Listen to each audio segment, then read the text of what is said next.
বাড়িতে দুইটা বউরাই খাইছে আবার আমারে বিয়ে করার ধান্দা ধরছস না? আজকে তোরে আমি একদম শেষ করলাম। খারাপ আমায় দুনিয়া থেকে চুরি করে।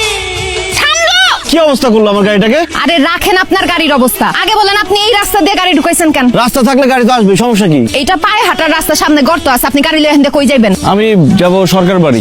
আরে আপনি তো বাড়ি ভালো আইছেন, এই পিছনে যায় ইটের একটা সলিং রাস্তা দেখবেন, সুজা গেলেই জমশেদ চাচার বাড়ি।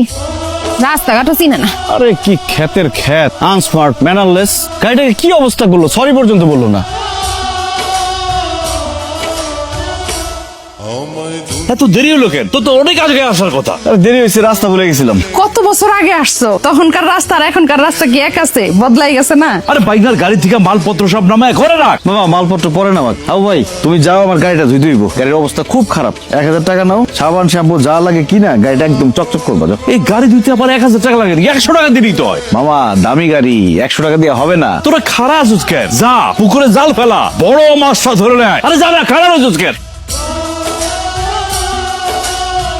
এক্সকিউজ মি, আপনার সাথে একটু হিসাব বাকি আছে। আপনাকে তো চিনতেছি না। বুবু, এটা আমাকে জয় ভাই, আমার বড় পুকুর ছেলে, গ্রামে বেড়াইতে আসছে। ও হ্যাঁ, আচ্ছা কি বলবেন বলেন। আপনি যে কালকে আমার গাড়ির এত ক্ষয়ক্ষতি করলেন, জরিমানা তো দিলেন না। জরিমানা না দেন, অন্তত সরি বলেন। সরি বলবো কেন? আমি তো কিছুই বুঝতেছি না। ও গ্রামের খ্যাত, সরি বলতেও জানে না। What do you mean by গ্রামের খ্যাত? ওরে বাবারে, আবার দেখি ইংলিশও বলে। আমি যদি গ্রামের খ্যাত হয়ে থাকি তাহলে আপনিও গ্রামের খ্যাত। আমি সৈয়দ বংশের ছেলে। আমার দাদা সৌদি আরব থেকে আসছে এখানে। কথা বলার আগে ইতিহাসটা একটু ভালো মতো জাইনা নিয়েন। সৈয়দ বংশের অবস্থা যদি এতই ভালো থাকতো তাইলে তারা সৌদি থেকে ভাগ্যের খোঁজে এই গ্রামে আসতো না। আপনার দাদা ভাগ্যের সন্ধানে এই গ্রামে আসছিল।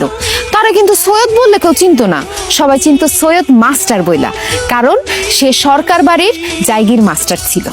তারপর আপনার দাদা এই গ্রামেই বিয়ে করছে, আপনার আব্বার জন্ম হয়েছে এই গ্রামে, আপনার আব্বা আবার এই গ্রামেই বিয়ে করছে। সো আমার থেকে বড় খ্যাত কিন্তু আপনি, খ্যাত ভাইয়া। মুখের উপরে আপনার ঠাস ঠাস করে কেমন অপমান করে গেল? অপমান করছে ঠিক আছে, কিন্তু অপমান হজম হতে দিব না।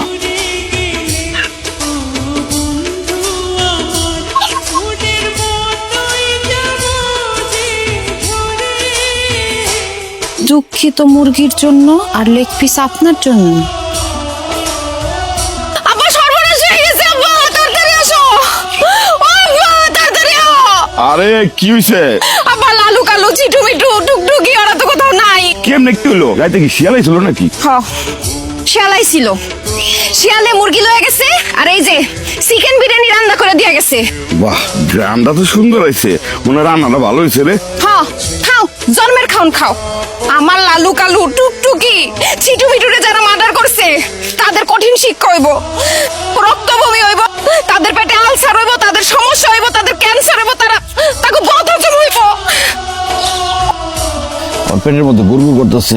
আপনারও? আমি তো ভাবছি শুধু আমার একা করতেছে। ওই জিনের বাড়ির মুরগি খাওয়া ঠিক হয় নাই। গ্রামে এত মাইয়া থাকতে আপনি শেষ পর্যন্ত তাহমিনার প্রেমে পড়লেন। আরে আমি প্রেমে পড়ছি, কে বললো? প্রতিশোধ নিচ্ছি, প্রতিশোধ। হ্যাঁ, এইটারে ভাই প্রতিশোধ কয়? আপনি যেইভাবে অপলক দৃষ্টিতে তাকায় আছিলেন, আরেকটু হইলে তো ধরাই খাইতাম।